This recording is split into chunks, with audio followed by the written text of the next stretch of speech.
زمانہ کا ناصر بنا دے، امام زمانہ کا ناصر بنا دے، خدایا مجھے، خدایا مجھے، خدایا مجھے، خدایا مجھے، امام زمانہ کا ناصر بنا دے، خدایا مجھے، خدایا مجھے، امام زمانہ کا ناصر بنا دے، خدایا مجھے، خدایا مجھے، امام زمانہ کا ناصر بنا دے، خدایا مجھے، خدایا مجھے۔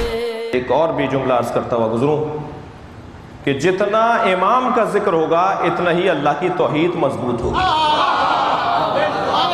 اتنا ہی عقیدہ توحید کو تقویت ہوگی، اتنا ہی اللہ سے وابستگی بھی بڑھے گی۔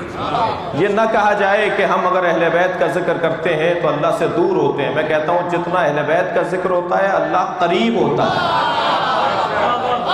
اللہ قریب ہوتا ہے۔ ایک اور تمہید کا جملہ لے لیجئے، آج عالم اسلام پریشان کیوں ہے؟ اس کی وجہ یہ ہے کہ پروردگار عالم وَمَنْ أَعْرَضَ عَنْ ذِكْرِي فَإِنَّ لَهُ مَعِيشَةً ضَنْكًا، جو میرے ذکر سے اعراض کرے میں اس کی معیشت کو تباہ کر دیتا ہوں۔ اب یہاں معیشت سے مراد مال ہی نہیں ہے، آشا یعنی زندگی، معیشت یعنی حیات، زندگی۔ جو میرے ذکر سے اعراض کرے میں اس کی زندگی کو، اس کی حیات کو تنگ کر دیتا ہوں، مشکل میں ڈال دیتا ہوں۔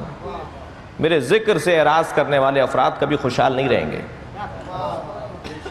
جملہ کہہ دوں، آپ جنازے اٹھا کر بھی مطمئن ہیں اور بہت سے جنازے گرا کر بھی مضطرب ہیں۔ وجہ یہی ہے جو ذکر الہی سے جڑا ہوتا ہے اس کی معیشت خراب نہیں ہوتی، اس کی زندگی تنگ نہیں پڑتی۔ اتنی مصیبتوں کے باوجود بھی آپ کا اطمینان بتا رہا ہے کہ آپ کی معیشت، آپ کی عاش، آپ کی زندگی تنگ نہیں ہے، اس لیے کہ ہم ذکر الہی سے وابستہ ہیں، اور اگر کہیں ہم میں بھی کہیں کوتاہی اور کمی ہے تو پھر پریشانی کا سامنا ہمیں کرنا پڑتا ہے۔